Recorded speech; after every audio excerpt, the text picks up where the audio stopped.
everyday podcast listeners. It has been a couple months, but we are back. Got busy moving the gym and getting it settled. Took a little small everything, moving smoothly over at the new but we're back here at Market Street Media. And today I've got Matt Quevenin with me. What's going on, Matt? Well, how are you? Doing well. For you guys that don't know Matt, he is one of the best CrossFit athletes here in town. He formerly managed an affiliate here in town as well. He's a level 2 certified CrossFit coach and recently came on board with us at Thunder Valley as a coach. So it's good having him part of the Thunder Valley Fitness family. I'm blessed to be a part of it. So what's it been now? 4 or 5 months? Yeah, sometime beginning of July is when Courtney and I joined and probably started coaching early September. I think it was the beginning of September. Yep. So you've been in town a couple of years, CrossFit and elsewhere. What made you decide to finally try out Thunder Valley? So I had a bit of a break being a part of affiliate. Had a buddy in Kingsport that I was working out with at an affiliate in Kingsport, but wasn't coaching, just every once in a while, 2 or 3 times a week working out there. And my girlfriend was wanting to join somewhere else, and there's really only two options. And so she was thinking Thunder Valley off the top of her head to start first. And she came to a Saturday class and really loved it and was like, well, you just asked me if I'd come to the next Monday with her. And I said, sure, I'll go. And then after that Monday class, I just told her, yeah, this is the place. We'll go here. It's great having you guys. Just an awesome addition to the family we have there. So give me a little bit of background about you, Matt, whether it be sports or your CrossFit career or anything else you want to share. So not originally from Tri-City area, originally from Franklin, Tennessee. Okay. All the first 18 years of my life. My senior year of high school, my dad started working in Kingsport, and I was all in. I started college at Western Kentucky and played football there that fall semester. And when they dropped me off at Western, my family moved up to Kingsport. And then I left Western after that first semester and found my way back home to Kingsport and started going back to school at ETSU. And it was in that transition period where I found CrossFit. I thought I was going to join the military, and so I started training and looked up.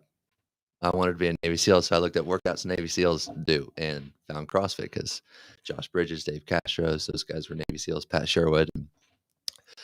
So I started CrossFit at CrossFit Kingsport in April 2015, which, as I learned, was right after the Open because everybody was talking about that.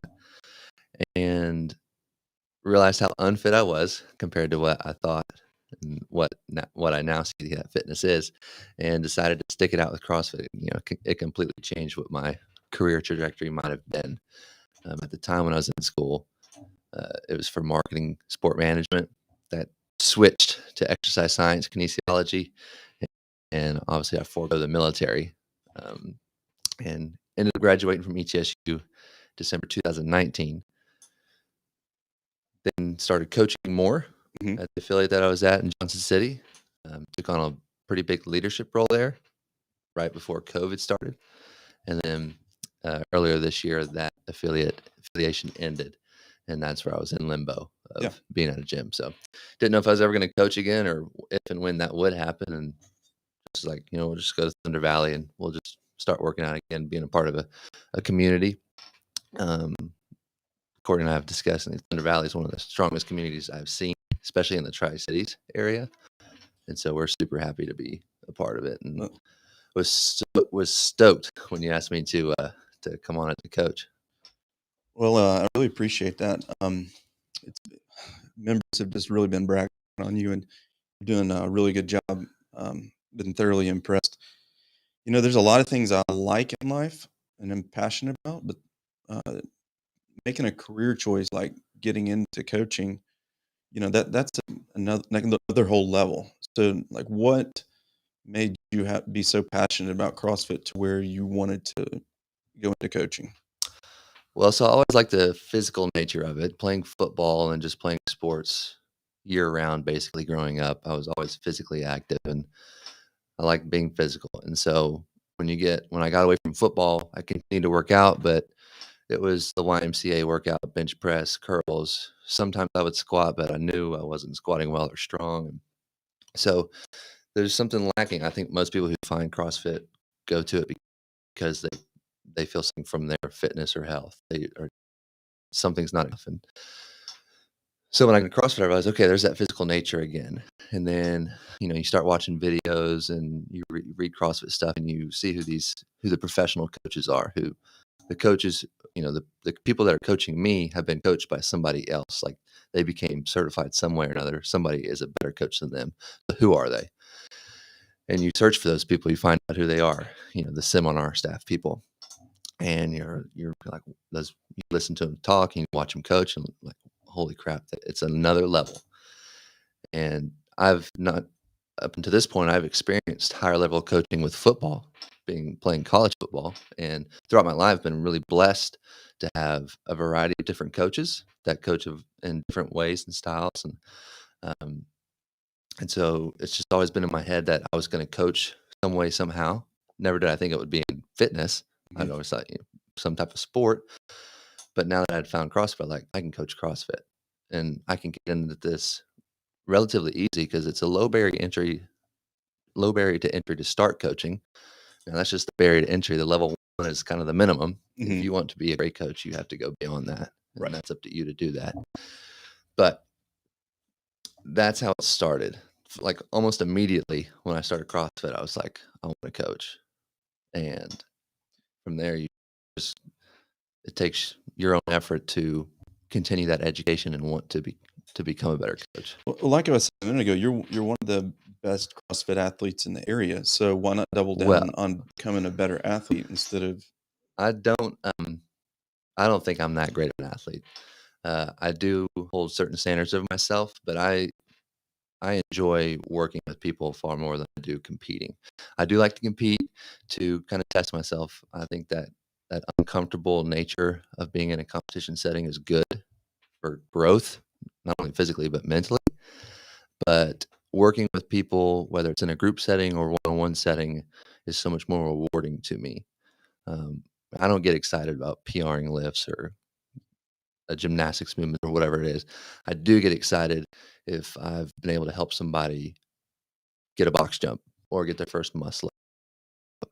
Way more fulfilling is for me to do great on a work, to see the joy in somebody else's eyes and their excitement because they've trusted me with basically their health. Right. Like when, that's another thing that's different about CrossFit is you come in and you give up complete control as a member and as a client. You're like, I'm paying you, I'm trusting this coach, this programmer to get me to where I want to be. Whereas in a normal gym, you go in, you come up with your own workout, you do it, you leave. Easier, as comfortable as you want. Yeah. And more than likely, you're not going to push yourself to a limit that you probably could go. And so knowing that trust come in and then being able to fulfill that is, like I said, it's just super rewarding. That's where I get the most joy out of CrossFit, is being a part of that journey along with those members and those clients. And that's the thing. I think anyone that's been coached by you so far at the gym can see your passion for it. And I'm a firm believer anything you're passionate about, you're going to be successful at. That's awesome. It's great having you on staff, and I look forward to the future with you. Like I was mentioning, since I've been on the past, and one thing we have to discuss move. Yep. So, as a member, you came over to an 11,000 square foot warehouse with us. Mm-hmm. And big. Yeah, and you were also managing another affiliate, so your perspective is a little different. But what do you think of the move and that whole transition? So I've actually been part of 2 moves. So when I started CrossFit at CrossFit Kingsport, they after 4 months, after 4 months I was a member, they moved to another location, to a location that was smaller as well. Much like how Thunder Valley did. They moved from a bigger location to a slightly smaller location. And I thought the move in general was pretty seamless. You guys started it on, I can't remember what day. Friday. Yeah. And it was over by Sunday. Mm-hmm. You're ready to go. And I thought it was real seamless. Obviously you had to cancel classes or you had to have classes with limited equipment, but I didn't think it was that big of a deal. It wasn't out of the ordinary. I mean, it was smooth. The big gym going to small gym, I've been used to training and working in a small gym, and so that's not new to me, and that wasn't a concern to me because I've had those limitations put on me before, and I know how to work around them. Mhm. You know, whatever that if you just let a limiter being say a smaller gym, if you're going to let that stand in the way of you doing something you want to do, then that's on you. You're just going to fail. You can always work around those limits to accomplish what you need to accomplish. So the small gym to me is no big deal. Sure, it's less ideal, and if you know you're going to have a huge class, you're going to wish you had that bigger space. But so what? Work around it. There's other ways to program a workout. There's ways still program works that are going to make it more difficult, but it's on the coach and the way you run the class that you can still run it effectively in that smaller space. It's important that we are programming appropriately and our coaches know those logistics and how to make the class flow Yep. still very smooth. Yep. And as far as looks goes, and the new place now, it's beautiful. It looks so nice. Everything's so clean, and the way it's presented. Um, I joked there was I don't remember what day. It may have been a Saturday, but we were warming up. This is at the old location. Okay. We were on a jog, and we were talking about the new place while we were running. And you told me that it's going to look like Jason Khalipa's NC Fit, and I immediately laughed. And I heard Courtney laugh too because I used to send her pictures. Like on Instagram, you have your archive little thing, and Mhm. I have different categories like workouts, instruction. So anything coaching wise that I see, I want to save it to there. And then I had a business one. Anything like if I ever opened my own affiliate, what I liked, what I saw, I put it in that one. And it was full of NC Fit stuff, like It's funny. pictures of how their gym looked, how their front desk reception looked, and all that stuff. And so I used to send her that stuff all the time. Uh, and so that's why we laughed when you said that because that's basically the paint job and all that stuff. That's very similar to what I would have done The if it was aesthetics. mine. Yeah, that's what I think looks good too. So, It didn't go without, kinks being thrown into everything. We of had course. a whole wall to be covered in the wood. And of course, wood's on its way from Elizabeth and getting delivered. And the woman that was driving the truck and all the wood over gets hit, and all the wood gets spread all over the Oh highway. Yeah, it gosh, got destroyed. I didn't So know that. we had to improvise and pull the old building and put it on the wall.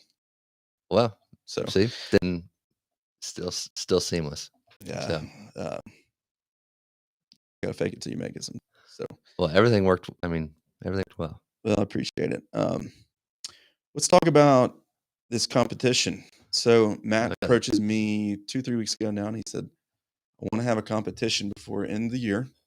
And I'm thinking to myself, Matt, I've just spent the last 2 months getting this new gym ready. And I've only been coaching for like a couple weeks. Yeah, man, I just need to take a deep breath for a second. But I'll take charge of this. And you made it very adamant that you wanted to raise money for a fundraiser.